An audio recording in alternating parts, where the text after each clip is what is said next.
He ripped his pregnant ex-wife's dress right at his own wedding. Can you imagine? In front of 300 guests, flashing cameras, it was all witnessed under the eyes of God and everyone else present. He shredded her dress as if she were utterly worthless, like mere trash. His intent was clear, to obliterate her, to crush every last bit of dignity she possessed. But Nia? What she did next, the revelation she made in that profoundly humiliating moment, brought him crashing down, turning his perfect wedding into an absolute nightmare he'd never escape. And believe me, friends, that was merely the prelude to his spectacular downfall. Hello, and welcome to our story. Before we dive in, please hit that like button and subscribe to the channel. Also, drop a comment letting us know where you're watching from. Houston? London? Maybe sunny Jamaica? Or perhaps chilly Canada? We're eager to know. Once upon a time, nestled in a sprawling metropolis filled with towering office buildings and ultra-chic restaurants, lived a man named Darius King. At 32, everyone predicted he was destined for great things. Darius was the ambitious CEO of King Financial Technologies, a tech company revolutionizing the way people invested their money via a user-friendly app. The company was experiencing explosive growth, attracting multi-million-dollar investments from wealthy venture capitalists. Business magazines couldn't get enough of him, running cover stories with headlines like "The New Face of Black Excellence" and "Young, Brilliant, and Breaking Barriers." Darius possessed a polished handsomeness that translated impeccably in photographs. His beard was always meticulously trimmed, his custom-tailored suits fit his physique flawlessly, and he sported a gold Rolex that glinted with every calculated gesture. When he entered a room, heads turned.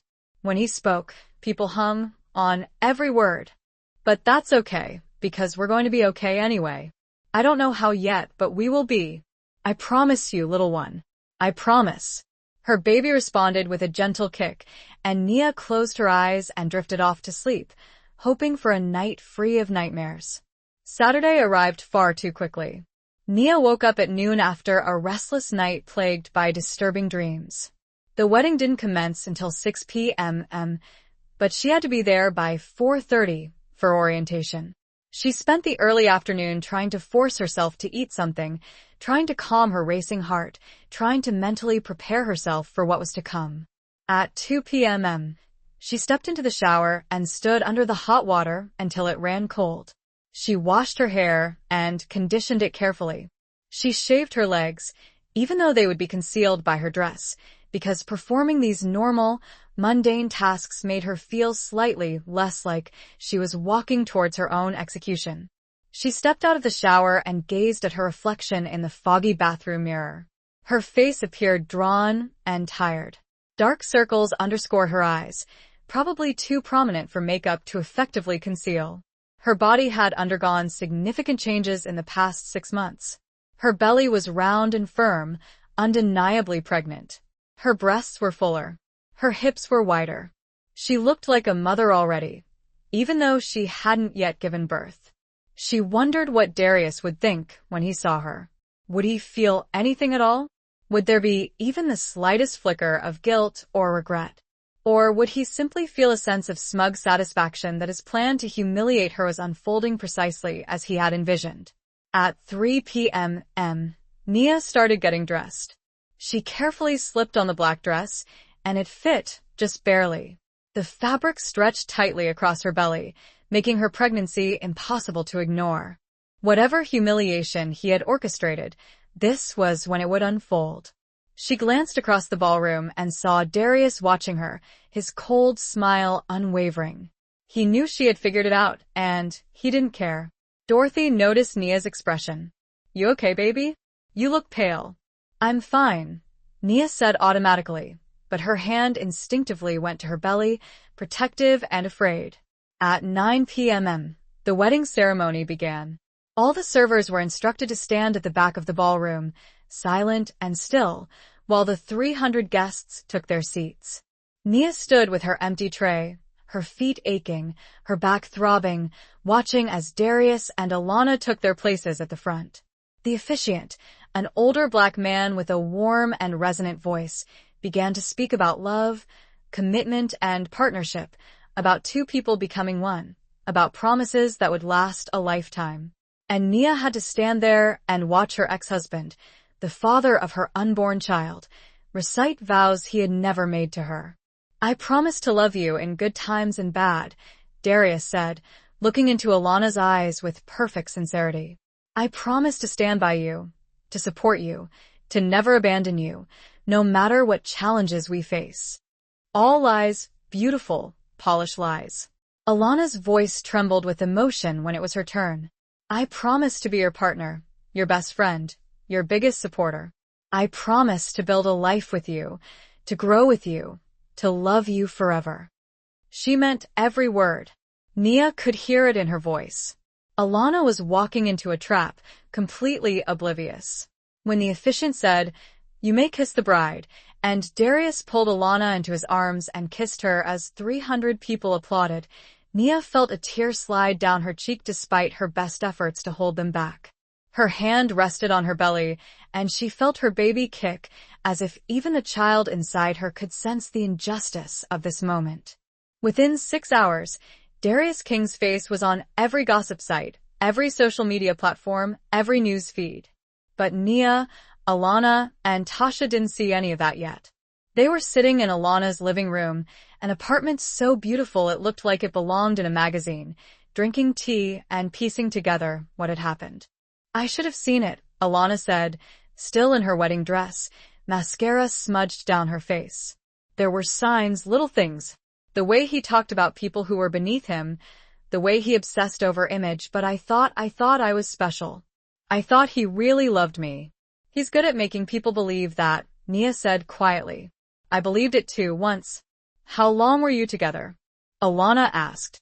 5 years total. Married for 2. Alana shook her head. "And he just left?" "When you got pregnant. 2 weeks after I told him, he didn't even try to make it work. Just walked away like our entire relationship meant nothing." They sat in silence for a moment. Then Alana reached over and took Nia's hand. "I'm glad you were there tonight," she said. "I know that sounds crazy. I know you didn't want to be there, that it was terrible and humiliating and cruel. But if you hadn't been there, I would have married him. I would have legally bound myself to a man who could do something like that to another human being. You saved me." Nia hadn't thought about it that way.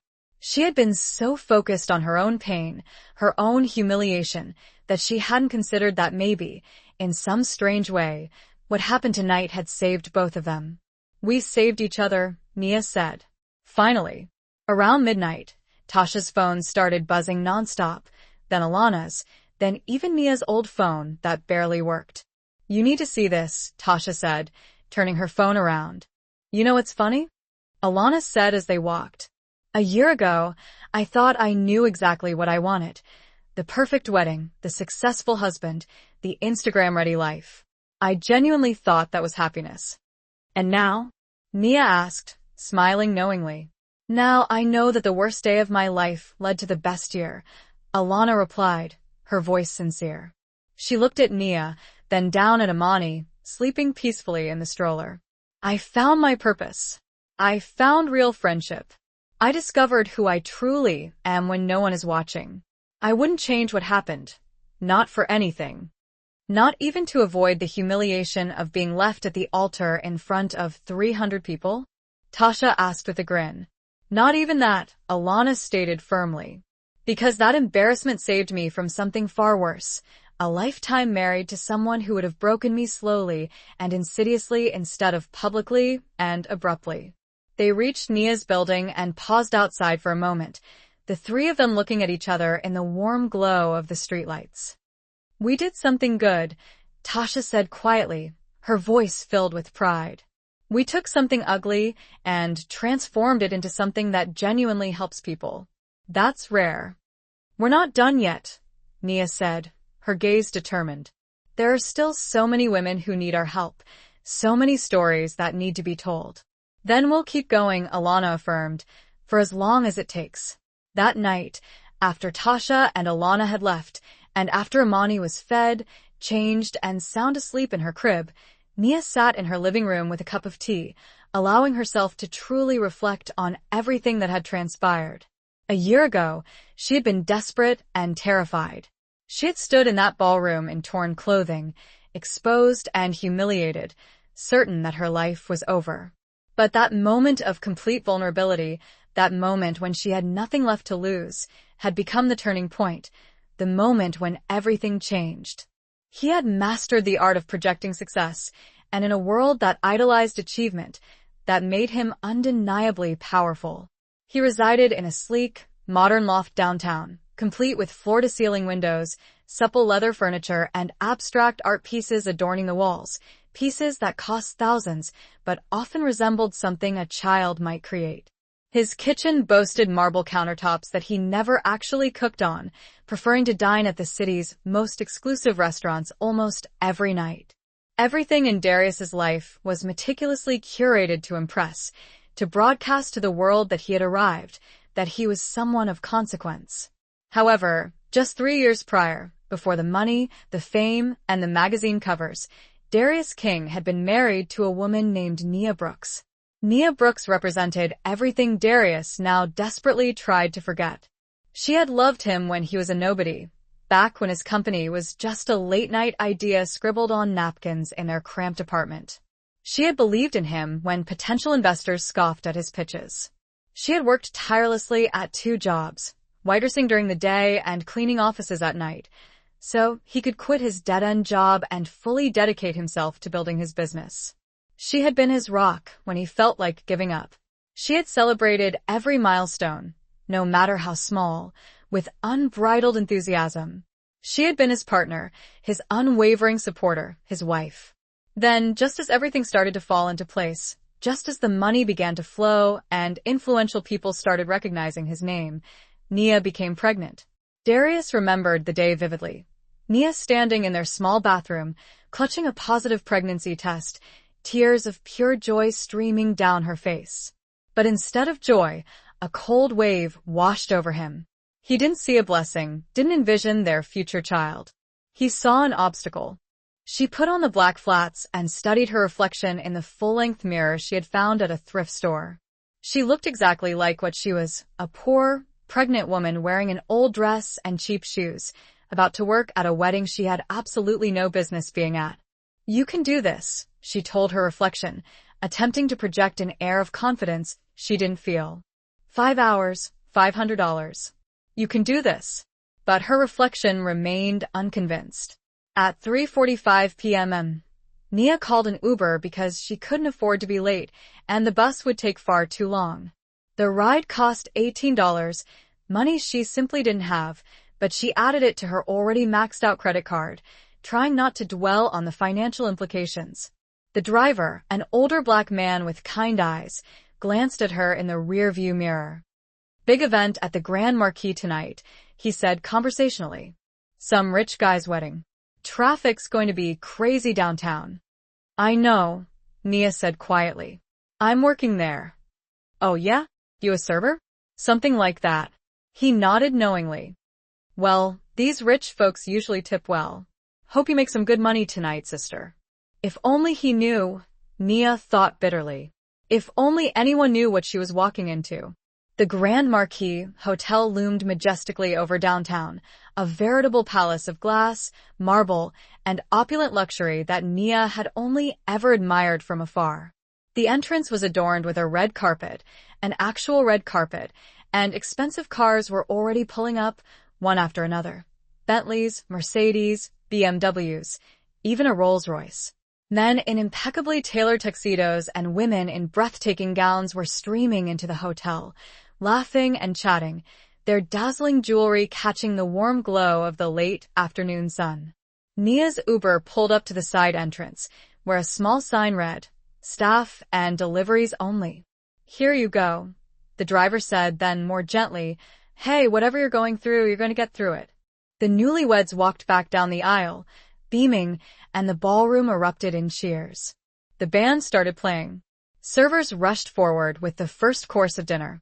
The celebration had officially begun. Nia knew that whatever was coming, whatever humiliation Darius had planned, it was about to happen. The reception unfolded like a meticulously choreographed performance. 7 courses of food that probably cost more per plate than Nia spent on groceries in a month. Speeches from Darius's business partners about his success and vision. Toasts to the happy couple. Dancing, laughter, everything perfect, elegant, and expensive. Nia served drinks and cleared plates, desperately trying to be invisible as Darius had demanded, but she could feel his eyes on her throughout the evening, watching, waiting.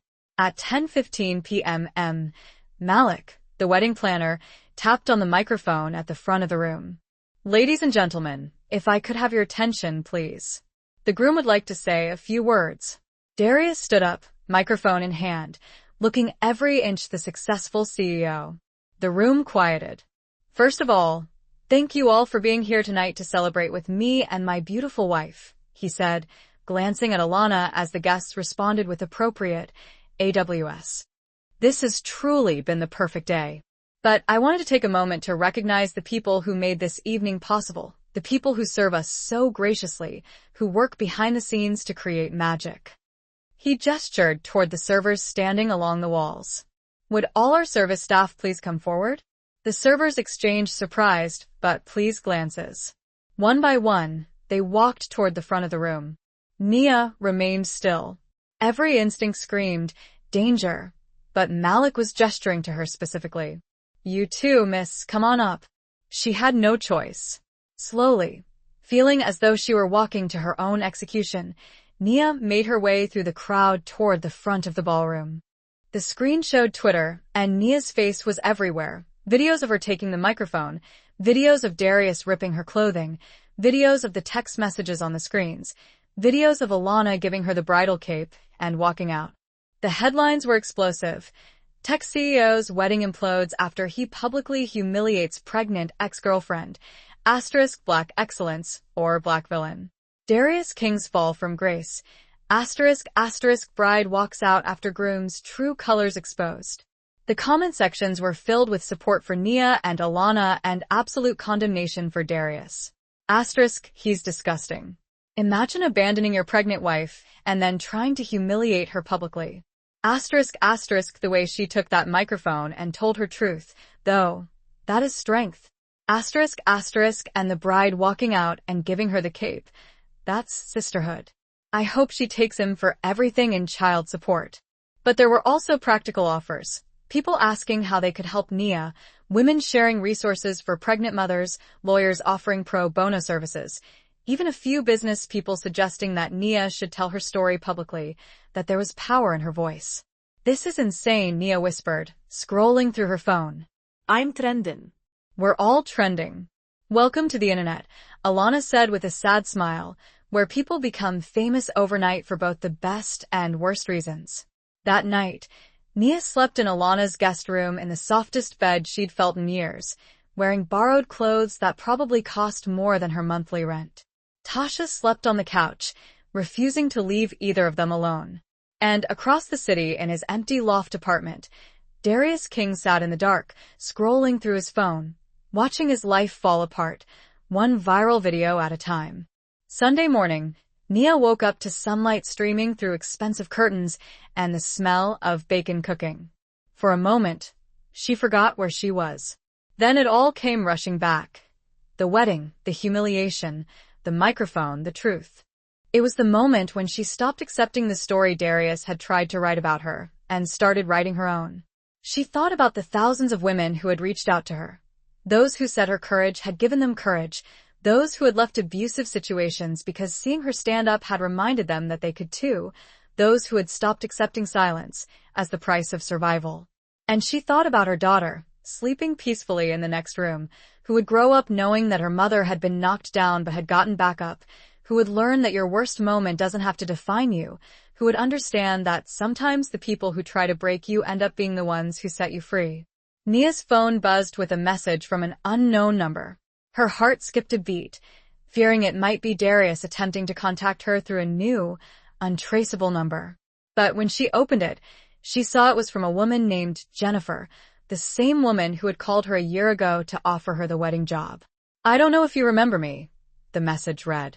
"I'm the one who hired you for that event. I want you to know that I had no idea what Mr. King had planned. I was just following instructions from the client, but I've been following your work with Rising Mothers, and I want to apologize for my part in what happened, however unknowing it was. And I want to donate to your organization because what you're doing matters. You're helping women like my sister who went through something similar. Thank you for turning something terrible into something beautiful. Nia read the message twice, then typed a response. Thank you for reaching out. I forgive you, and thank you for the support. Every woman who stands up makes it easier for the next one. We're all in this together. She set her phone down and looked around her apartment. He saw something that would impede his progress, something that would tarnish his image in the eyes of investors who sought a CEO capable of working 80-hour weeks without pause. He saw a woman whose body would change, who would demand his time and attention, who would irrevocably tie him to a life that suddenly felt far too confining for the ambitious man he was rapidly becoming. 2 weeks later, he coldly requested a divorce. He accused her of being hood baggage, unworthy of his newfound status. He declared that she would never fit into the sophisticated world he was meticulously constructing. He criticized her background, her manner of speaking, her style of dress. Everything about her was incompatible with the polished image he needed to project. He insisted that a baby would derail everything he had worked so hard to achieve. He even offered her money for an abortion. When she vehemently refused, he walked out and never looked back. That was 6 months ago. Now, on this crisp November evening, Nia Brooks sat in her small, cramped studio apartment, located in a neighborhood far removed from the glittering downtown towers where Darius resided. The apartment barely had enough room for a bed, a minuscule kitchen area, and a tiny bathroom. The walls were paper-thin. She could easily hear her neighbors arguing next door and a baby crying incessantly on the other side. The carpet was old and stained, and the refrigerator emitted a constant, irritating hum that often kept her awake at night. But it was hers. Or at least, it would remain hers for another week, if she could somehow manage to scrape together the rent. Nia sat wearily on her second-hand couch, one hand gently resting on her swollen, pregnant belly. She was 6 months along now, and her baby was incredibly active, kicking and squirming as if already eager to experience the world. I can see it in your eyes. You're stronger than you think. Nia felt her throat tighten with emotion. Thank you, she managed to say. She got out of the car and walked hesitantly towards the staff entrance, her heart pounding so hard she thought it might burst right out of her chest. Inside the staff area, chaos reigned. Caterers rushed back and forth with trays of appetizers.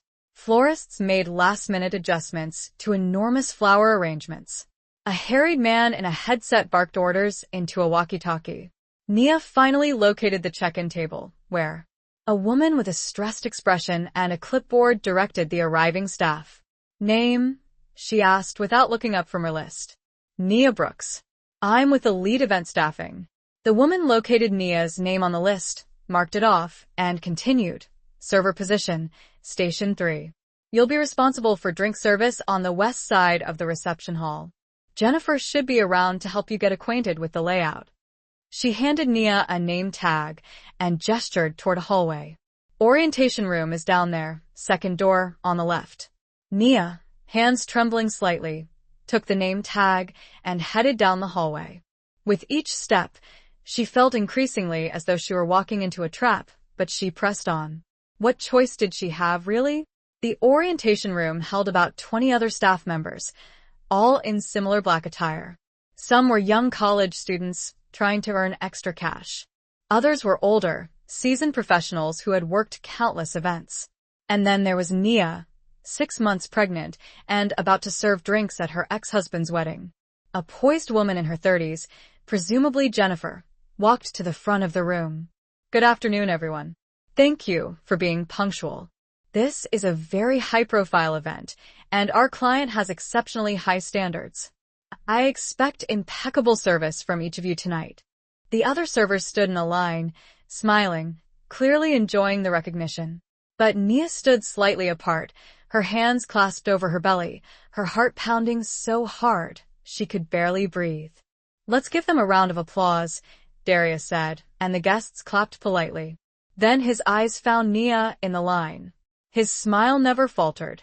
You know, it's interesting, he continued, his voice conversational. Some people spend their whole lives serving. Some people spend their whole lives trying to be something they're not, trying to reach for things that are beyond their station. Nia felt the energy in the room shift.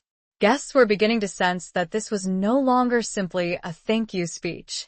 Some people, Darius continued, don't know their place. They don't understand that certain rooms, certain circles, certain levels of society aren't meant for everyone. He began walking toward the line of servers toward Nia. Take this server here, for example, he said, pointing directly at her. Nia's blood turned to ice. Come here, Darius said, gesturing for her to step forward. She didn't move. I said, come here, he repeated, and this time there was steel in his voice.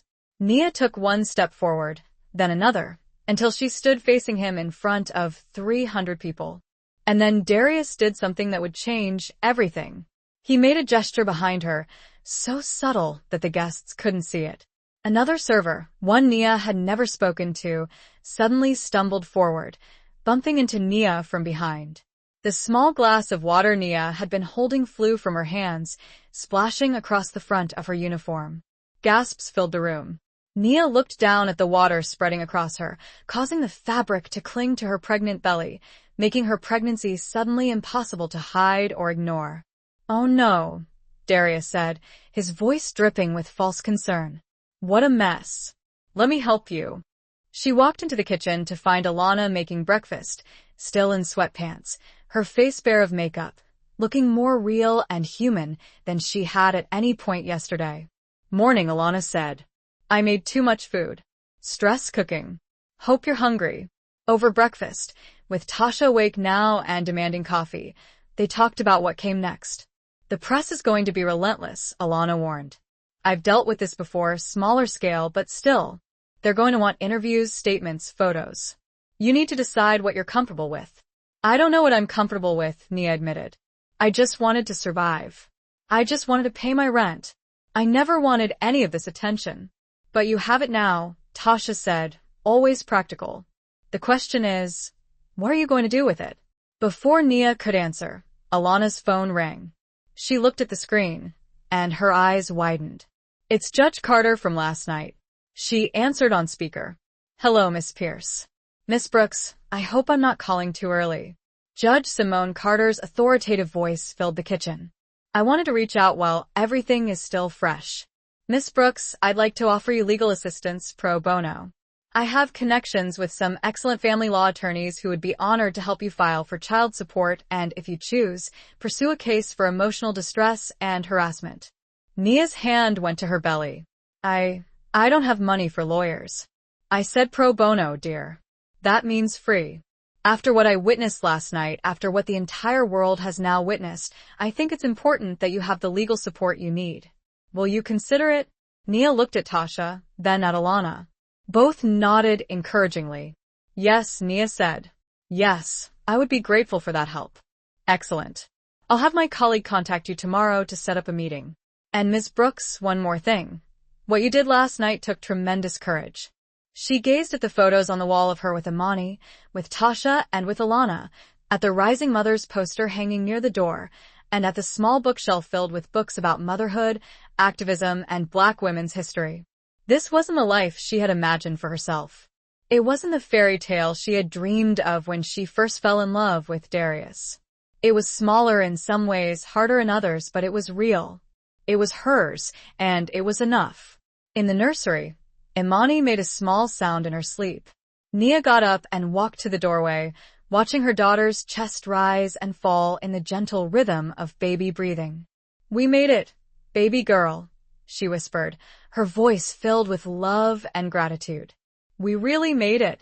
And for the first time in a very long time, Nia Brooks went to bed not worrying about tomorrow, not mourning yesterday, but simply grateful for today, because she had learned the hardest lesson there is, that sometimes you have to be torn apart before you can put yourself back together, that humiliation can become transformation, that the moment you stop letting someone else define your worth is the moment you become truly free.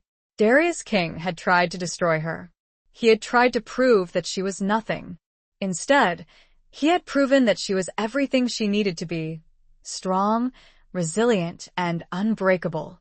In trying to write the ending to her story, he had inadvertently given her the beginning of something far better than anything he could have ever offered. I hope you enjoyed watching it as much as I enjoyed creating it. Like, share, and comment on the lessons you've learned. Let me know where you're watching from in the comments below. See you in my next. Nia was only 27 years old, but lately she felt ancient, utterly drained by worry, exhaustion, and the relentless struggle simply to survive.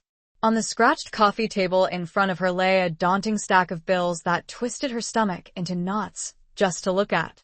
Rent, $1,200, due in 6 days.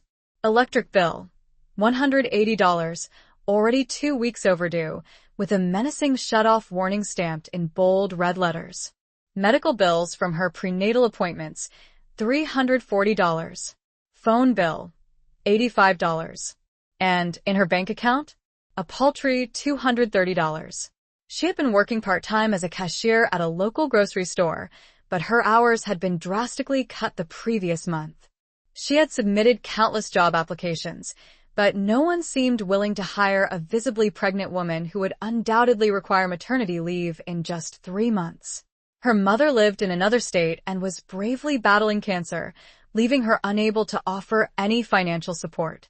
Her father had passed away when she was young.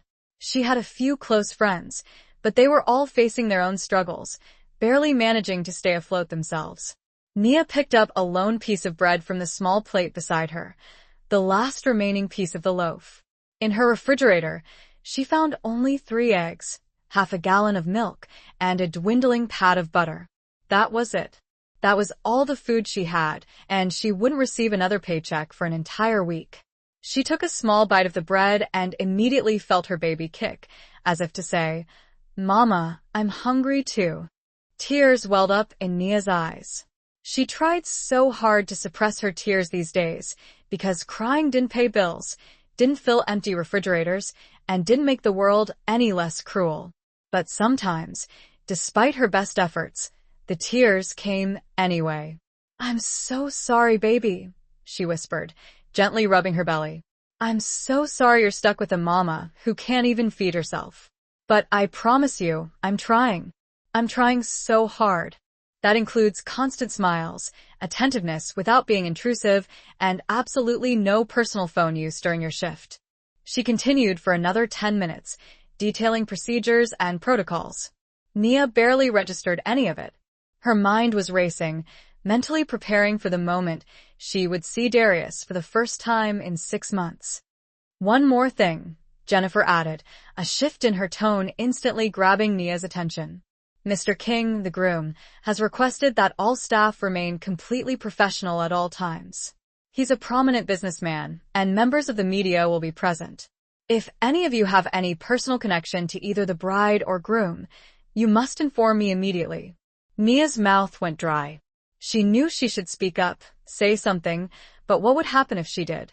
Would they dismiss her on the spot? Would she lose the $500 she so desperately needed? She remained silent, inwardly berating herself for her cowardice.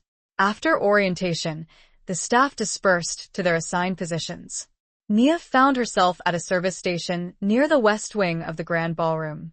She received a tray and instructions to circulate with champagne during the cocktail hour leading up to dinner.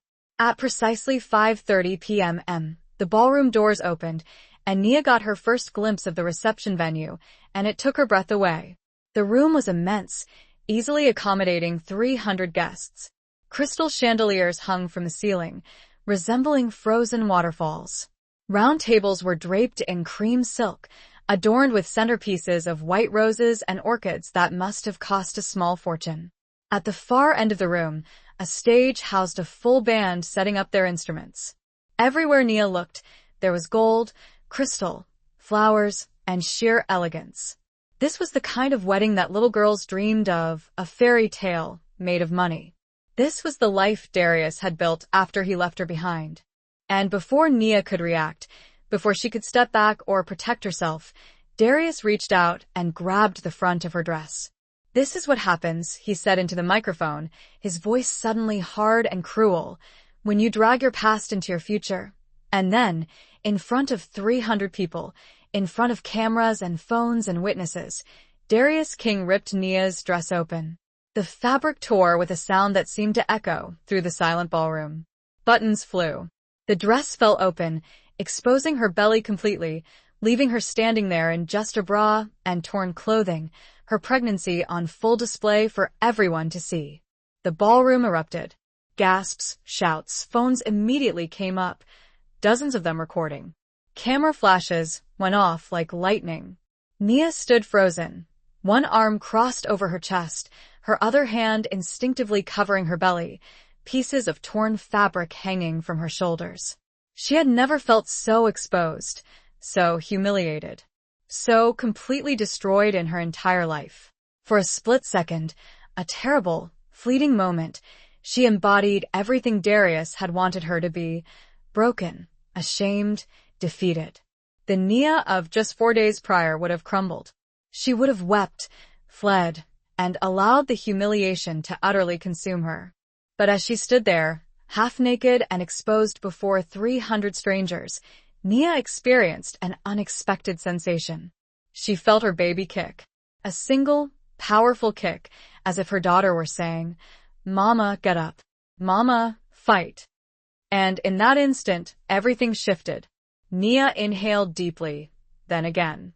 Her hands remained protectively and fiercely on her belly.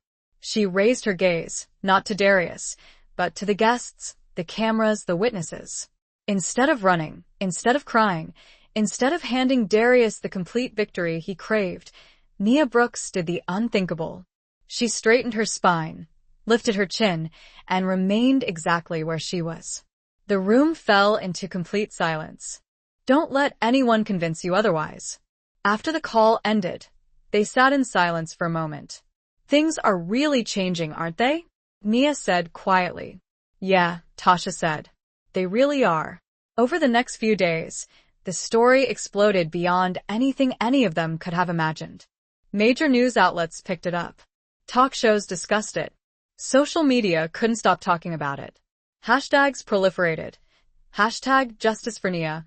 Hashtag Darius cancelled. Hashtag Bridal Cape Sisterhood. And the consequences for Darius came swift and brutal. By Monday morning, his board of directors had called an emergency meeting. By Monday afternoon, he had been placed on temporary leave from his own company, pending an investigation into his conduct.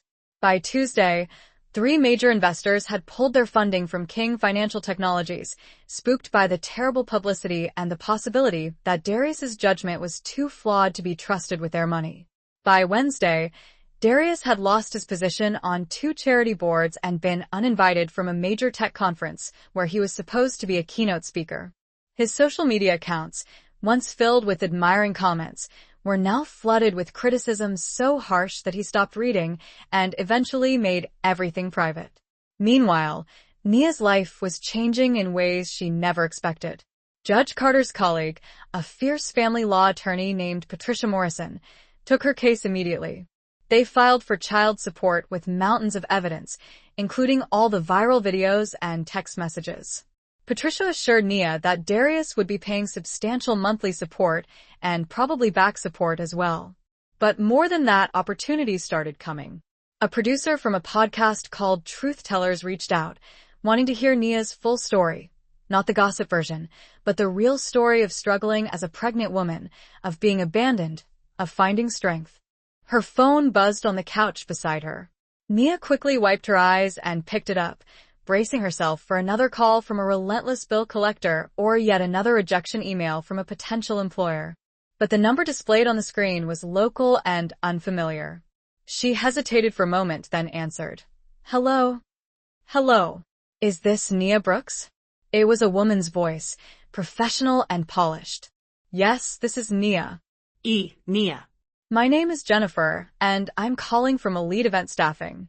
We received your name from the temp agency you're registered with. Are you currently available for work?" Nia sat up straighter, her heart suddenly pounding faster. Yes, I am." "What kind of work?" We have a high-end event this Saturday evening at the Grand Marquis Hotel downtown. It's a wedding reception for a very prominent client. We need servers and ushers to assist with guest services. The pay is $500 for the evening, plus tips, paid in cash at the end of the night. Would you be interested? Nia's mind raced. That was almost half her rent. That was enough money for groceries for 2 weeks. That was enough to keep the lights on for another month. Yes, she said quickly, her voice filled with desperate hope. Yes, I'm very interested. Wonderful. Now, I do need to inform you that this is a black tie event with very strict professional standards. You'll need to wear all black, maintain a neat and polished appearance, and our clients expect impeccable service. Can you meet those requirements? Absolutely. Nia replied, determined to find a way to make it work. She had one decent black dress that still, barely, fit over her pregnant belly. She would make it work. Perfect. Let me get your information confirmed, and I'll email you all the details.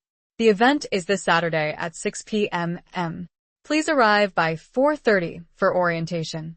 And Nia, this is a very important client, so please be on time and professional.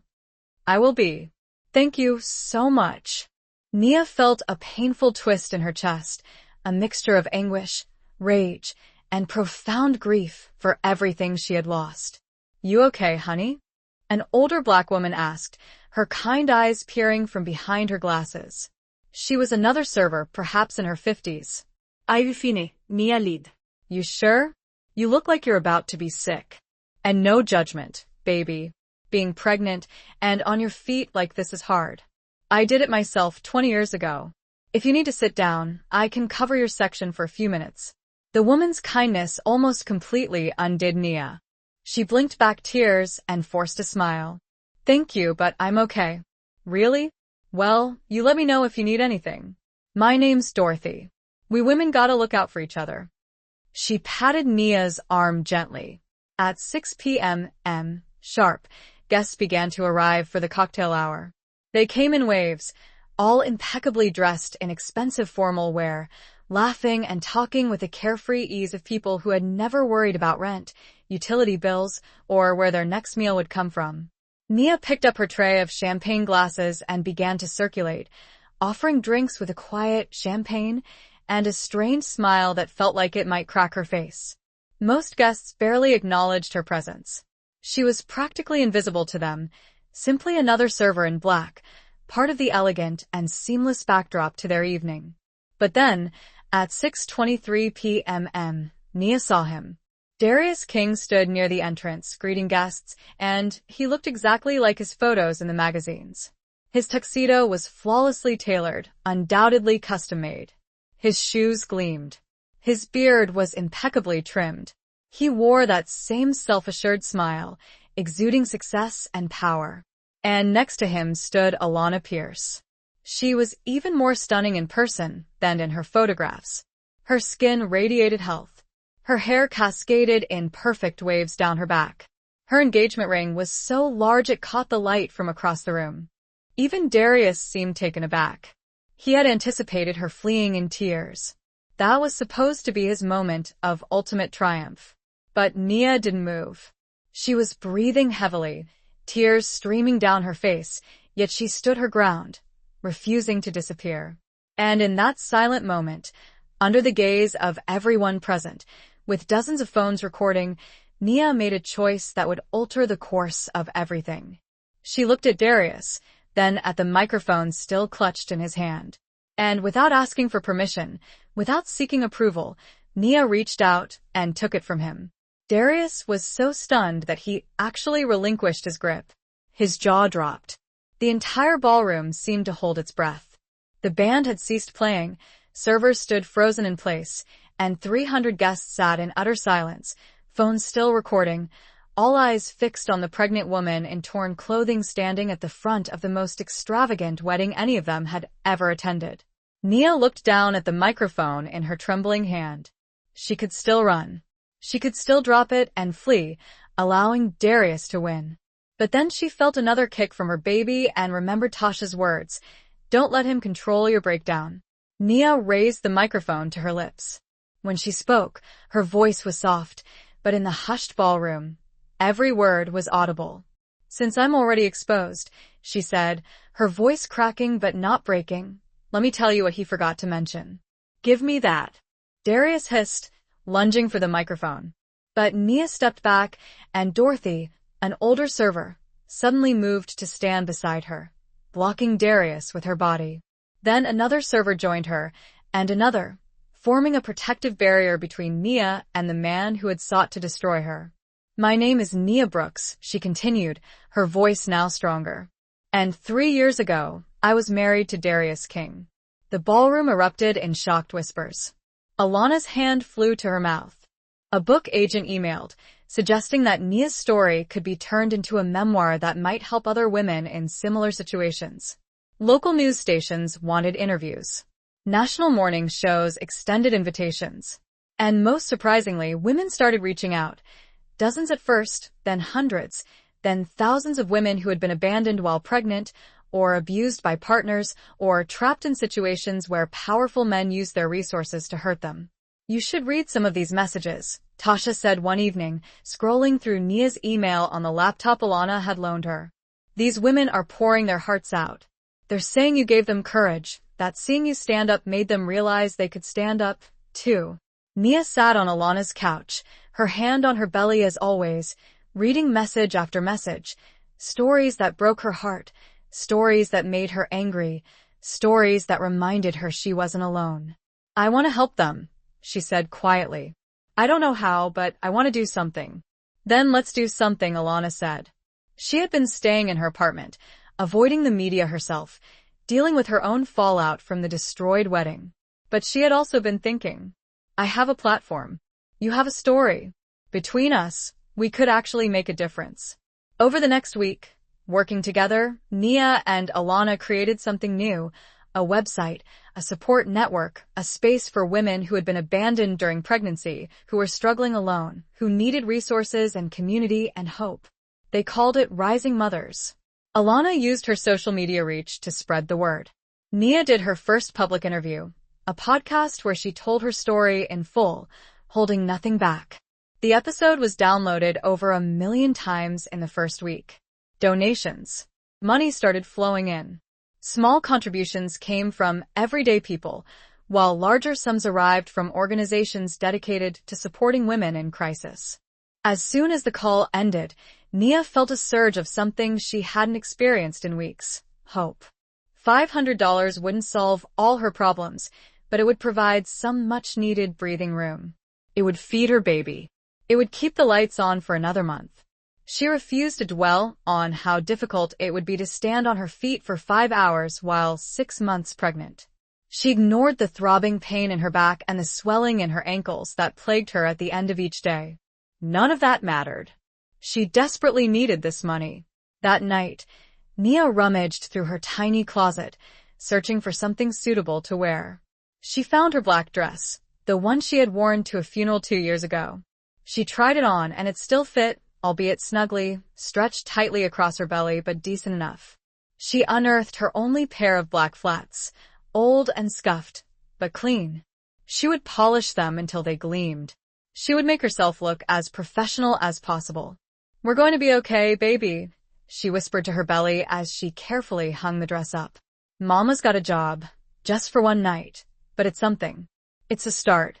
The next morning, Nia received an email with all the event details. She opened it on her phone while eating a single egg for breakfast, carefully rationing her meager food supply to make it last as long as possible. The email contained the hotel address, the arrival time, the dress code requirements, and, at the very bottom, a file attachment labeled Event Information Package. Nia clicked on it absently, expecting to find some kind of staff handbook or service guidelines. The first page displayed a logo at the top, written in elegant gold script: The King Pierce Wedding. Nia stared at the word King. It was a common last name, she told herself. It didn't necessarily mean anything. She scrolled down, and her heart stopped. There, filling the screen of her phone, was a professionally taken engagement photo. She wore a cream-colored dress that probably cost more than some people's annual salary, and she greeted each guest with genuine warmth. Nia stood frozen, the tray of champagne feeling increasingly heavy in her hands. For a brief moment, she allowed herself to hope that Darius wouldn't notice her, that she could remain on the opposite side of the room all night, and he would never even see her. But then, as if he sensed her gaze, Darius turned his head.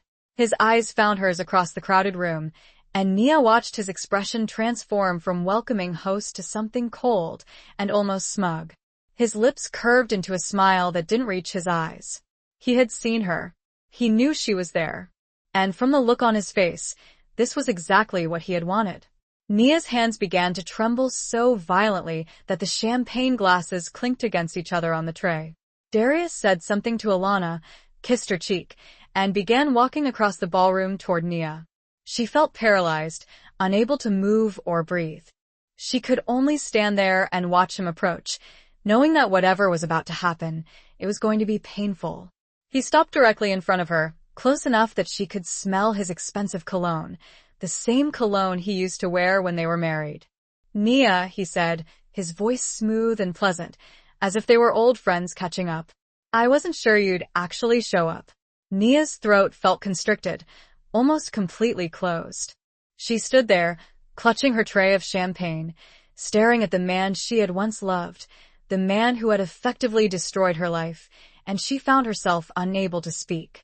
I needed the work," she finally managed, her voice barely a whisper. Darius's smile widened, but it held no warmth. His eyes slowly traveled down to her belly, lingering there with an expression that made her skin crawl. It wasn't regret, guilt, or even curiosity, but pure, cold satisfaction. Guests turned to each other, confused and riveted. "I was married to him when he was a nobody, when his company was just an idea. I worked 2 jobs, sometimes 3, so he could quit his job and build his dream. I believed in him when no one else did. I sacrificed everything for him." Tears streamed down Nia's face, but her voice remained steady. "And then I got pregnant. And do you know what this man who just vowed to love and honor his wife, do you know what he did?" She paused, looking directly at Darius. His face had morphed from smug to pale to red with rage. "He left me. He called me hood baggage. He said I would ruin his image. He offered me money to abort our baby. And when I refused, he walked away and never looked back." "She's lying," Darius shouted. "She's a crazy ex who can't let go." Security. But no security came. Everyone was too stunned to move. "I'm 6 months pregnant with his child," Nia continued, one hand resting on her exposed belly, living in a studio apartment, working any job I can find, barely able to feed myself. "And this man, this successful CEO, arranged for me to be hired tonight. He requested me specifically. He wanted me here, so he could humiliate me in front of all of you. He wanted me to see how far he'd risen, and how low I'd fallen." She looked around at the guests. "He wanted you all to see it too. To witness his final victory over the woman he threw away." Alana stood up from her seat at the head table, her face stained with tears, her hands trembling. "Darius," she said, her voice cracking, "tell me she's lying. Please, tell me she's lying. Baby, she's insane. Darius started. But then something unexpected happened, something that caught everyone off guard, even Nia. The massive projection screens on either side of the ballroom, which had been displaying beautiful photos of Darius and Alana throughout the evening, suddenly flickered and new images appeared, text messages. Lawyers volunteered their expertise, and therapists offered free counseling sessions.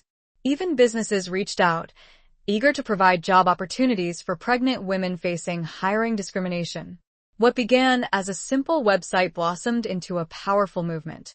Throughout it all, Nia felt her daughter growing within her, her kicks growing stronger each day, as if to say, "Mama, look at what we're building together." But Darius wasn't finished yet. 3 weeks after the disastrous wedding, Nia received a certified letter at Alana's apartment, where she was temporarily staying. It was from Darius's legal team. He was offering a settlement, a substantial one at that, $200,000 in exchange for her silence. He wanted her to sign a non-disclosure agreement, NDA, cease all interviews, shut down Rising Mothers, and never speak about him again. Nia sat holding the letter, her eyes fixated on the figure. $200,000. It was more money than she had ever imagined possessing. Enough to secure her own place, a real apartment, not just a temporary space. Enough to adequately prepare for the baby's arrival. Enough to alleviate her financial worries for years to come. All she had to do was remain silent. "What are you going to do?" Tasha asked, her voice filled with concern. Nia pondered the question deeply. She truly considered it. She thought about the overdue bills piling up at her old apartment. She recalled the fear that had haunted her for months. She imagined how easy it would be to simply accept the money and disappear, starting anew somewhere else. But then, she remembered the countless messages she had received from women who said she had given them courage, mothers who felt empowered to stand up for themselves after witnessing her bravery. She thought of the burgeoning community they were building and the positive change they were initiating in the world. "No," Nia said firmly, her voice resolute. "I'm not taking it." "Are you sure?" Alana asked gently. Darius King, impeccably dressed in a perfectly tailored tuxedo, his arm wrapped possessively around a breathtakingly beautiful woman in a designer dress. The woman was stunning, fair-skinned with long, flowing hair and a radiant smile that seemed destined for magazine covers. The caption underneath read, "Celebrating the union of Darius King, CEO of King Financial Technologies, and Alana Pierce, lifestyle influencer and entrepreneur." The phone slipped from Nia's trembling fingers and clattered onto the floor. She couldn't breathe. She couldn't think. Her entire body was engulfed in a chilling wave, followed by a searing heat, then another wave of icy cold. Darius was getting married, and she had unwittingly agreed to work at his wedding. She frantically grabbed her phone with shaking hands and scrolled through the rest of the document. There he was again, in photo after photo. Darius at charity galas, Darius receiving prestigious business awards, Darius and Alana at red carpet events, posing as the perfect power couple.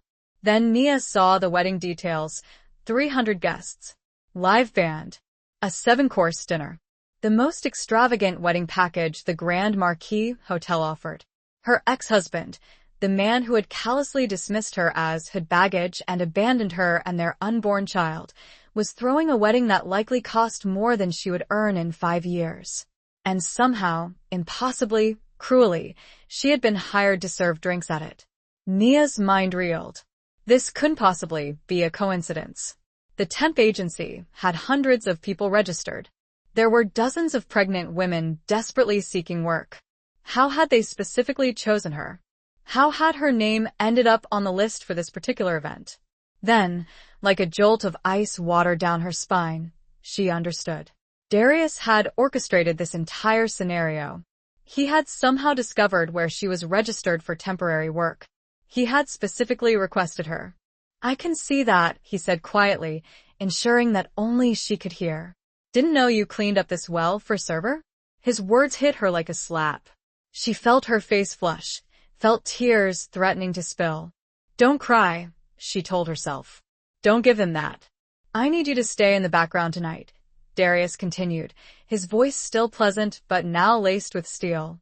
"Way in the background. This is my day, my moment, and I don't need you creating a scene or drawing attention to yourself. Can you do that, Nia? Can you be professional?"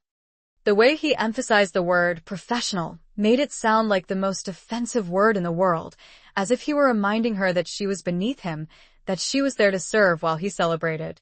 Nia forced herself to meet his gaze. She forced herself to stand tall despite the overwhelming urge to curl into a ball and disappear. "Yes, Mr. King," she said, and the formality of it felt like the only weapon she had. For a fleeting moment, something flickered across Darius's face. Perhaps surprise, perhaps frustration. He had wanted her to crumble, to cry, to beg, to show him how much power he still held over her. By addressing him as Mr. King instead of Darius, and by not breaking down, she had denied him that satisfaction. But then his practiced mask was back in place. Good, he said. We understand each other. He then turned and rejoined Alana, slipping his arm around her waist and kissing her temple. Nia stood there, feeling sick to her stomach. Dorothy, the older server, appeared at her side.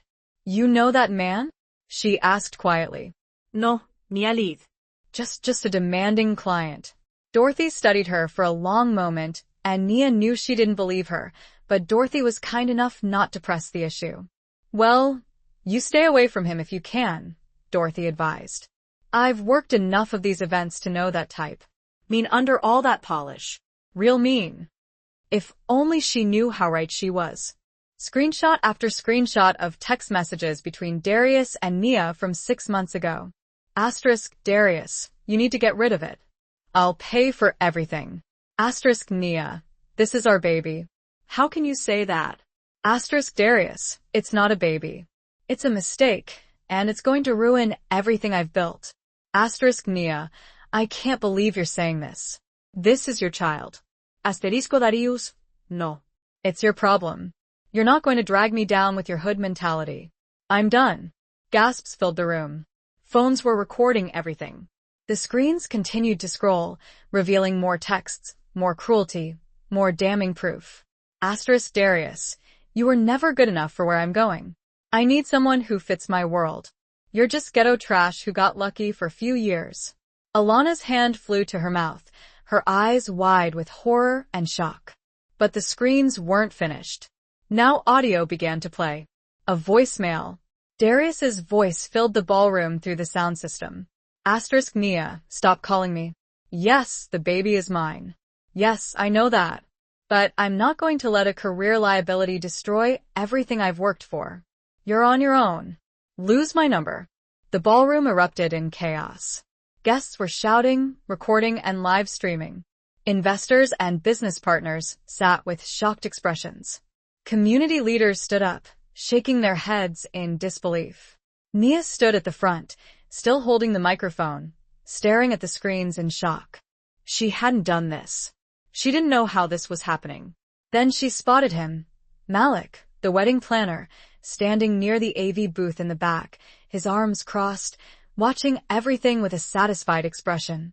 Earlier that day, when Darius had cornered Nia in the hallway and threatened her, Malik had been nearby and overheard everything. Unlike the other staff, unlike the guests who only saw Darius's polished exterior, Malik had recognized the cruelty beneath. He had made a choice. That's a lot of money, Nia, and you need it. There's no shame in prioritizing yourself and your baby's well-being. I know, Nia replied. But if I accept this money and sign that paper, I'm sending a message to every woman who has reached out to me, telling them that silence is worth more than truth. I'm telling my daughter that she should keep quiet when powerful men offer her money. And I can't do that. I won't. The following day, Patricia Morrison sent Darius's lawyers a response on Nia's behalf. It was concise and direct. Miss Brooks declines your offer.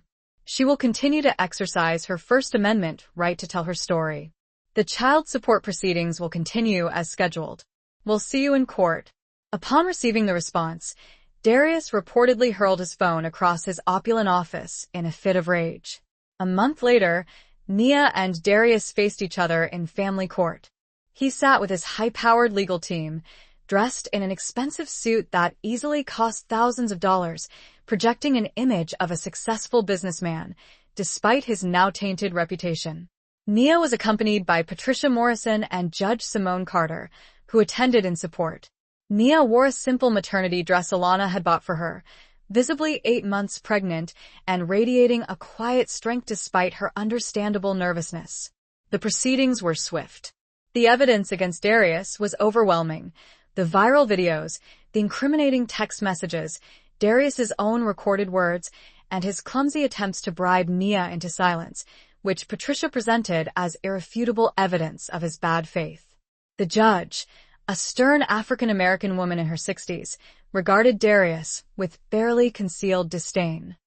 Mr. King, she stated, her voice firm, I've seen a great many things during my years on this bench, but the callousness you've displayed toward your own child and the child's mother is truly remarkable. He had arranged for her to be contacted, to be offered this job, to be placed in a situation where she was desperate enough to accept. He wanted her there. He wanted her to witness him on his perfect day, with his perfect new bride, living his perfect new life. He wanted her to serve him drinks while she was pregnant, poor, and struggling. He wanted to humiliate her one final time, to prove, once and for all, that he had triumphed and she had lost. Nia sat on her couch, clutching her phone, her body trembling with a mixture of anger, hurt, and something else, something that felt like the oppressive calm before a violent storm. She should refuse. She should call Jennifer back immediately and quit. She should protect herself, her baby, and her remaining shred of dignity. She should simply walk away. But then, she glanced around her tiny apartment, at the stack of unpaid bills on the table, at the almost empty refrigerator, at the eviction notice she had shamefully hidden under a magazine because she couldn't bear to look at it any longer. That was the price of her pride. And right now, in this moment, with a baby growing inside her, the electricity on the verge of being shut off, and barely any food in the kitchen, pride felt like a luxury she simply couldn't afford. Nia closed her eyes and placed both hands protectively on her belly. "I'm so sorry, baby," she whispered. "I'm so sorry you have to see your mama serve drinks to the man who abandoned us. But we desperately need this money. We need it so badly." Her baby responded with a strong, solid kick against her palm. And Nia made her decision. She would go to that wedding. She would don her old black dress and her scuffed shoes, and she would hold her head up as high as she possibly could. She would take Darius King's money, and she would survive one more month. And maybe, just maybe, if there was any justice in this cruel world, karma would eventually catch up with him. The next hour passed in a blur. Nia circulated with her tray, offering champagne, forcing a smile until her face ached, desperately trying to be invisible, as Darius had demanded. She watched the guests laugh, dance, and celebrate, watched Darius hold court like a king among his subjects, watched Alana glow with happiness, completely unaware of the cruelty her fiancé was capable of. Then, at 7:45 p.m., Nia saw Alana walking toward the service area, her beautiful cream dress flowing behind her. "Excuse me," Alana said, her voice soft and slightly breathless. "Could I get some water?" "Just regular water, no ice." Up close, Alana was even more striking. Her makeup was perfect. Her skin seemed to radiate from within. But there was something in her eyes, something anxious and uncertain, that made Nia realize that despite all her beauty and wealth, Alana was nervous, perhaps even scared. "Of course," Nia responded, heading to the service station to fetch a glass of water. When she returned, Alana took it gratefully, drinking half of it in one long swallow. "Thank you so much," she said, her smile genuine. "I know this sounds crazy, but I'm so nervous I can barely breathe. You'd think after all the events I've been to, I wouldn't be scared of my own wedding." She laughed a little shaky. "I just want everything to be perfect. Darius has worked so hard for this day." Nia felt a painful twist in her chest. Alana had no idea. She had no idea who she was marrying. She had no idea what Darius had done, what he was capable of. "I'm sure it will be beautiful," Nia heard herself say, even though the words felt like poison in her mouth. "You're so sweet," Alana said. She then noticed Nia's belly for the first time. "Oh my goodness, when are you due?" "March," Nia said quietly. "That's wonderful. Your first?" Yes. "Well, congratulations, Mama. Pregnancy is such a blessing." Alana smiled again, gently touched Nia's arm, and then floated back to her guests. He had quietly asked Nia during a brief moment when she was near the service area if she had any proof of Darius's behavior, anything at all. Nia had shown him her phone, the old texts she had never been able to delete, the voicemails she had saved because a part of her thought she might need them someday for child support hearings. Malik had uploaded everything to the venue's AV system, just in case. Just in case Nia needed receipts, just in case the truth needed to be told. And now, as Darius tried to shout over the audio, tried to claim it was fake, tried to regain control, the evidence played on screen, so large that everyone in the ballroom could see and hear exactly what kind of man he truly was. "Turn it off," Darius shouted at the AV booth. Turn it off right now. But the tech operator, a young black man who had been watching everything with growing anger, took his time, just long enough for everyone to see everything, just long enough for the truth to be undeniable. When the screens finally went dark, the damage was done. Darius stood in the center of his destroyed wedding, his perfect image shattered into 1,000 pieces. While 300 guests stared at him with disgust and disappointment, Alana moved.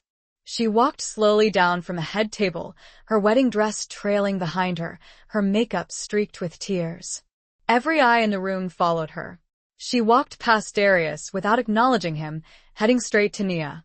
In a moment that would be captured on dozens of phones and replayed millions of times over the next few days, Alana Pierce removed her bridal cape, that beautiful, expensive piece of silk and lace that had cost thousands of dollars, and wrapped it around Nia's shoulders, covering her torn clothing.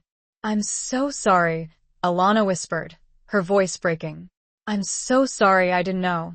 I'm so sorry you had to go through this. You will pay child support in the amount of $4,500 per month, effective immediately, as well as $20,000 in back support for the months you've provided nothing. You will also cover all medical expenses related to the birth. And Mr. King, let me be very clear," she emphasized, her gaze piercing.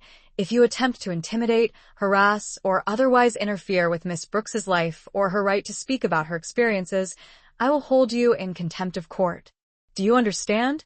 "Yes, Your Honor," Darius responded through gritted teeth, barely containing his anger. As they exited the courthouse, they were met by a throng of reporters. Cameras flashed incessantly, and questions were shouted from every direction. Patricia stepped forward to deliver a brief statement, but Nia gently touched her arm. "Can I say something?" she asked. Patricia nodded in agreement and stepped aside. Nia stood on the courthouse steps, 8 months pregnant, the winter sun shining brightly behind her, and addressed the cameras directly. "Today, the court acknowledged what should have been obvious from the beginning, that my daughter deserves support from both of her parents, that I deserve to be treated with dignity, and that the truth matters more than reputation, money, or power." She paused, taking a deep breath before continuing. "To every woman watching this who has been abandoned, who is struggling alone, who has been told to be quiet or ashamed, I want you to know something. You are not alone. Your story matters. Your truth matters, and you have the right to speak it, regardless of who tries to silence you." The clip was broadcast on every news channel that evening. Nia Brooks, the broke pregnant woman who had once been hired to serve drinks at her ex-husband's wedding, became the voice of something far bigger than herself, a symbol of resilience and truth. 2 weeks later, on a cold December night, Nia went into labor. But she had no way of knowing that karma was already subtly at work. She had no way of knowing that this wedding, this seemingly terrible, humiliating trap, would become the catalyst for profound change in her life. She had no way of knowing that sometimes the worst day of your life unexpectedly marks the beginning of something far better. All she knew at that moment was that in 4 days, she would stand in a lavish ballroom filled with wealthy strangers and watch her ex-husband marry another woman. And somehow, she would have to endure it. The next 4 days passed in a disorienting blur of anxiety and frantic preparation. Nia barely slept. Every time she closed her eyes, she was haunted by Darius's cold, callous face, that same detached look he had given her the day he walked out of her life. She heard his cutting words echoing in her mind, telling her she wasn't good enough, that she would only hold him back, that their baby was a mistake he refused to make. Her best friend, Tasha, visited her on Thursday evening and found Nia huddled on the floor of her apartment, staring blankly at the black dress hanging on the back of her door. Tasha Miller was exactly what Nia needed at that moment. At 31, Tasha worked tirelessly at 2 jobs, one as a nursing assistant at a local hospital and another doing hair on weekends out of her small kitchen. Tasha didn't have much money either, but she possessed something far more valuable. She had fire. She had an indomitable spirit. She had a way of looking at the world that resolutely refused to accept defeat. Girl, what are you doing sitting on the floor like that? Tasha asked, setting down a plastic bag from the corner store. I brought you some groceries. Rice, beans, chicken, vegetables, real food. Nia looked up at her friend, tears welling up in her eyes once again. Tasha, you can't keep feeding me. You have your own bills to pay. Nia stood there, feeling as though she might shatter into pieces. Alana was kind. Alana was nice. Alana wasn't the enemy. She was just another woman who had been deceived by Darius King's perfect facade. At 8 p.m., Nia was taking a brief moment to rest her feet in a quiet hallway near the restrooms when she heard footsteps behind her. She turned, and her heart plummeted. Darius stood at the end of the hallway, and this time there was no one else around. No guests, no other staff, no witnesses. Just the two of them alone for the first time in 6 months. He walked toward her slowly, deliberately, and Nia instinctively retreated until she hit the wall. Having fun? Darius asked, his voice now different, colder. The mask was gone.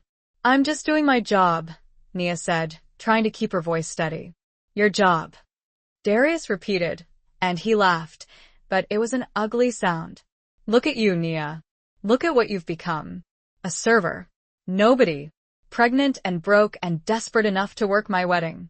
This is what you are now. He gestured back toward the ballroom. While I marry someone who actually belongs in my world. The cruelty in his voice was breathtaking.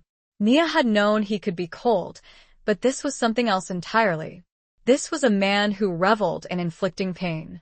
Why? She whispered. Why did you hire me?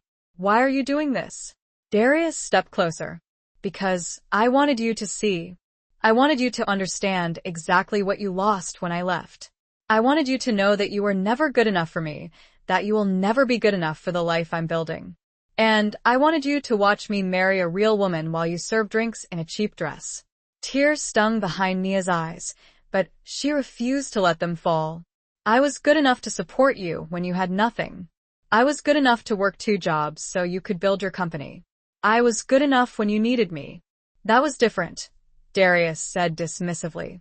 Nia stared at her, at this woman she had been prepared to hate, this woman who had seemed like the enemy, and saw only kindness and genuine remorse.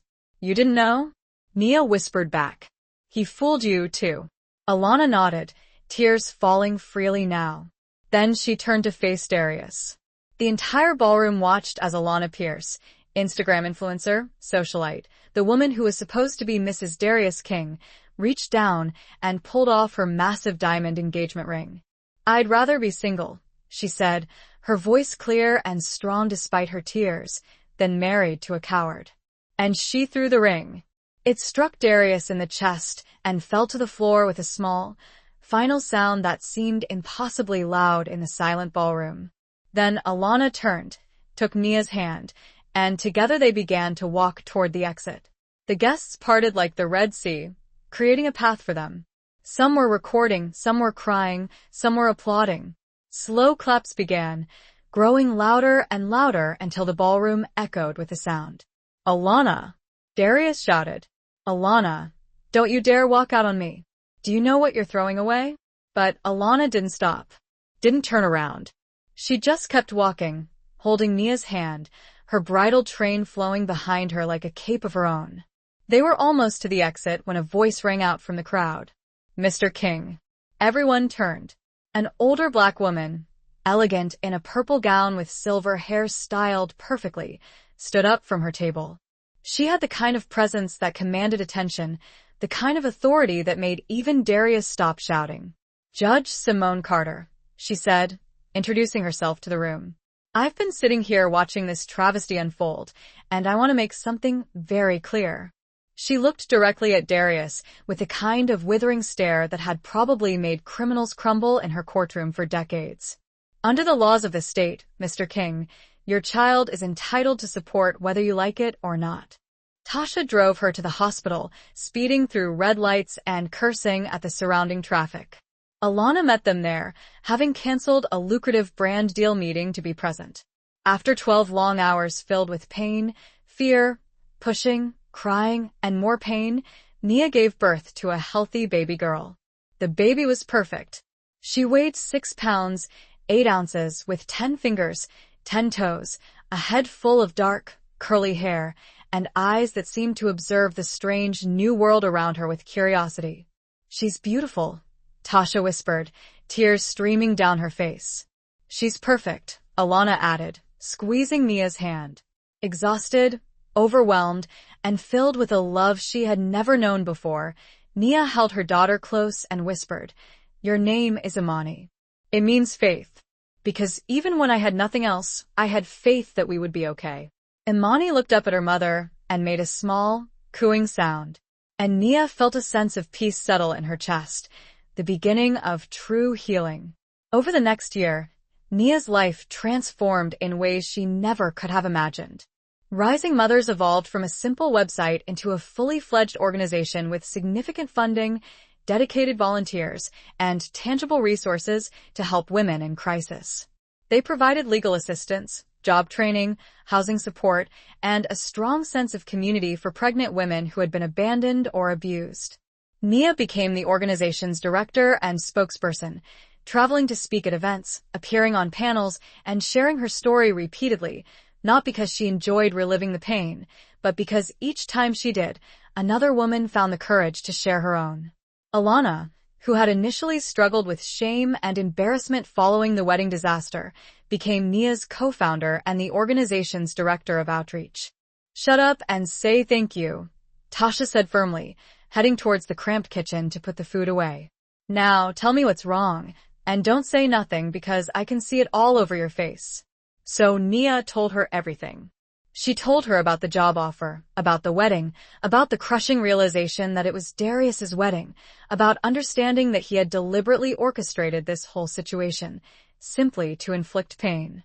When she finished, Tasha stood completely still for a long moment, her hand frozen midair, clutching a can of beans. Then, she carefully placed the can down on the counter and turned to face Nia. "Let me make sure I understand this correctly," Tasha said, her voice dangerously quiet. "Your ex-husband, the man who abandoned you while you were pregnant with his child, the man who called you hood baggage and offered you money to terminate your pregnancy, that man deliberately hired you to work at his wedding so he could humiliate you in front of all his rich friends." "Yes," Nia whispered, her voice barely audible. "And you're actually going to do it?" "I need the money, Tasha. I need it so badly. My lights are about to be cut off. I have 3 eggs and half a gallon of milk in my refrigerator. My rent is due in 2 days, and I'm $970 short. What choice do I have?" Tasha walked over and sat down on the floor next to Nia. She took her friend's hand and squeezed it tightly. "Listen to me very carefully," Tasha said. "I understand why you need this money. I get it. And I'm not going to tell you not to go because I know what it's like to be broke and desperate and scared. But Nia, you absolutely cannot let that man see you broken. You cannot give him that satisfaction." "I don't know how to be anything but broken right now," Nia said, her voice cracking with emotion. "Look at me, Tasha. I'm 6 months pregnant, living in a place that's barely bigger than a closet, eating eggs for dinner, about to be evicted. That was before I knew what I could become. Before I understood that to win in this world, you have to cut off dead weight. And Nia, you were dead weight. You still are." He looked down at her belly with disgust. "And that baby you're carrying, that's my biggest mistake. But here's what you need to understand. If you embarrass me tonight, if you say one word to anyone about our past, if you do anything to ruin my day, I will make sure you never work in this town again. I have connections. I have power. I can make your life even more miserable than it already is. Do we understand each other?"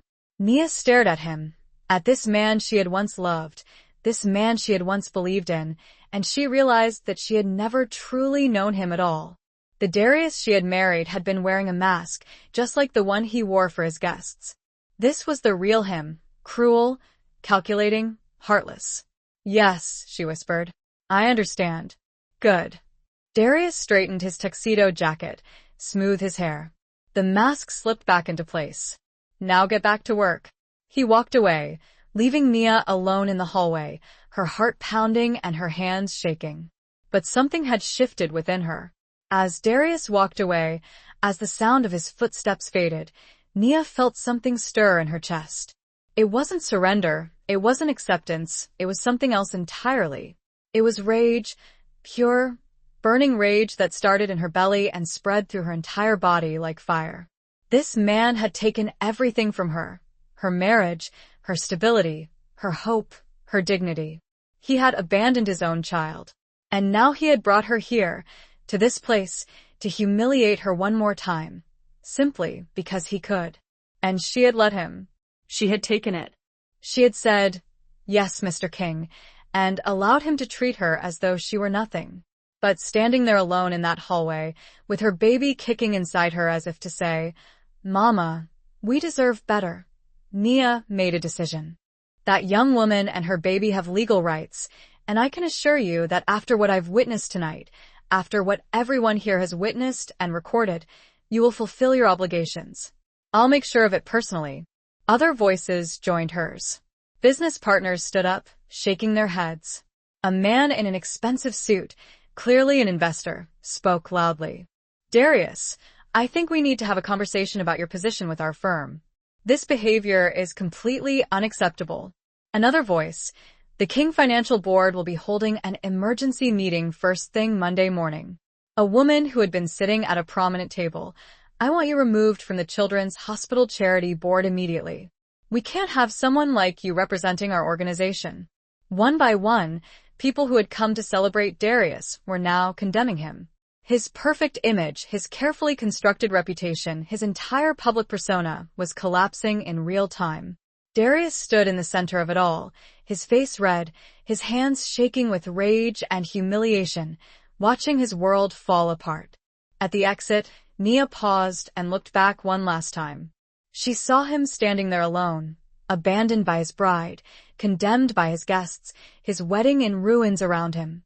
And she felt no satisfaction, no joy in his suffering, just a quiet sense of something shifting, something heavy lifting off her chest. She handed the microphone to a nearby server, pulled Alana's bridal cape closer around her shoulders, and walked out of the Grand Marquis Hotel with her head held high. Dorothy, the kind older server, followed them, along with several other staff members who had been moved by what they had witnessed. Outside, the cool November air felt like freedom. Tasha was waiting at the staff entrance. She had come to pick Nia up, not knowing what had happened inside. She leveraged her influencer platform for good, raising awareness and funds, proving that beauty and wealth could be used for purposes far beyond superficial appearances. And Tasha, ever loyal Tasha, became Rising Mother's operations manager, using her street smarts and no-nonsense attitude to ensure everything ran smoothly. The child support payments arrived every month like clockwork. Darius never attempted to see Imani, never inquired about her well-being, and never acknowledged her existence beyond the legal obligation to pay. Nia found herself grateful for this. Her daughter didn't need a father who saw her as a burden. She had a mother who considered her a blessing and a supportive community of people who loved her unconditionally. Darius's company never fully recovered from the scandal. Investors remained wary and clients took their business elsewhere. Eventually, King Financial Technologies was quietly absorbed by a larger corporation, and Darius King, once the face of Black excellence and entrepreneurial success, became a cautionary tale, a reminder that character matters more than charisma, that how you treat people in private will eventually become public knowledge, and that cruelty always has consequences. 1 year after the wedding disaster, Nia stood on a stage at a community center, speaking to a room full of young Black women about resilience, survival, and refusing to be silenced. In the audience, Alana sat with 1-year-old Imani on her lap. The baby played with Alana's necklace, babbling happily, completely unaware that her mother was sharing their story with the world. Tasha sat next to them, recording the speech on her phone to post on Rising Mother's social media channels later. Judge Simone Carter, who had become both a mentor and a friend, sat in the back, taking notes and nodding along in agreement. "I want to end with this," Nia said, looking out at the young faces watching her so intently. "How am I supposed to pretend I'm not broken?" "You're not broken," Tasha said fiercely. "You're surviving." You're growing a whole human being inside your body while working and struggling and fighting every single day. That's not broken, Nia. That's strength. That's power. And you need to walk into that wedding remembering that. Nia desperately wanted to believe her. She wanted to feel strong, but mostly, she just felt tired, scared, and insignificant. What if I can't do it? She whispered. What if I get there, and I just fall apart? Tasha was quiet for a moment, deep in thought. Then, she said something that surprised Nia. Then fall apart, but fall apart on your own terms. Don't let him control your breakdown. Don't let him dictate how this goes. She paused, her eyes locking with Nia's. And Nia, I know you need this money, but if you're going to walk into hell, at least keep your eyes open. Watch him. Watch everything. People like Darius, people who are that cruel, they always have secrets. Always. And secrets have a way of surfacing at the worst possible times. Nia didn't fully grasp what Tasha meant, but she nodded anyway, feeling a glimmer of hope ignite within her. That night, after Tasha left, Nia lay in bed with her hands resting on her belly and talked to her baby the way she did every night. Your daddy doesn't want us, she said softly. She didn't yet know what she was going to do. She didn't have a plan, but she knew with absolute certainty that she was not going to allow Darius King to have the last word. Not tonight. Not ever again.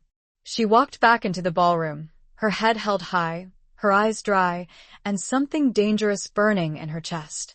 At 8:30 p.m., the wedding planner, a meticulously dressed black man in his 40s, gathered all the servers near the kitchen entrance. All right, everyone listen up, he said. His name tag read, Malik Johnson, event coordinator. He had sharp, observant eyes that missed nothing. In about 30 minutes, during the reception, Mr. King has requested a special moment. We're going to bring some of the staff forward to honor the people who serve. It's going to be a nice photo opportunity, very elegant. I'll call you when it's time. Just come forward, smile, accept the applause, and step back. Simple. Understood? The other servers nodded, clearly excited by the prospect of recognition. But Nia felt a chill run down her spine. This was it. This was what Darius had been planning. When she saw Nia in a bridal cape with torn clothing underneath, tears streaming down her face, and a beautiful black woman in a wedding dress holding her hand, Tasha's mouth fell open. Girl, Tasha said slowly. What the hell happened in there? And for the first time in 6 months, Nia Brooks laughed. It started as a small sound, almost a sob, but then it grew into real laughter, the kind that comes from releasing something that's been held too tight for too long. I'll tell you everything, Nia said. But first, can we just get away from here? Come to my place, Alana said suddenly. Both of you, please. It's close by, and it's safe, and I don't want to be alone right now. Tasha looked at Nia, eyebrows raised in a silent question. Nia nodded. Okay, then. Tasha said, let's get you ladies out of here before the media shows up. But it was already too late for that. By the time they climbed into Tasha's car, the first clips had already hit Twitter. By the time they reached Alana's apartment in a luxury building downtown, hashtags were trending. Hashtag King Wedding Disaster.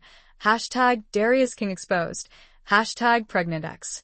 Within 2 hours, the videos had been viewed millions of times. Within 4 hours, news outlets were picking up the story. A year ago, I was at my lowest point. Broke, pregnant, alone, and desperate. A year ago, a man I once loved tried to humiliate me in front of hundreds of people because he believed it would demonstrate his power. He thought tearing me down would make him appear bigger. He thought exposing my poverty, my pregnancy, and my pain would destroy me. She paused and smiled, a confident, knowing smile. But here's what he didn't understand. Here's what anyone who tries to silence you, shame you, or break you will never understand. When someone tries to rip you open to hurt you, light gets in through the tears. Truth gets in, strength gets in. And sometimes, if you're brave enough to stand in that moment of exposure instead of running from it, you discover that you were never as broken as they wanted you to believe. The room erupted in applause. Nia looked out at all those faces. All those young women who carried their own stories of pain and survival, and she felt the weight of the past year lift just a little bit more. After the event, Nia, Alana, and Tasha strolled through the evening streets with Imani in a stroller, heading toward Nia's apartment. It wasn't the cramped studio apartment she had lived in during those desperate months, but a real two-bedroom apartment in a safe neighborhood with good schools. Nothing fancy, certainly nothing like Alana's luxurious high-rise, but solid and stable, a place to call their own.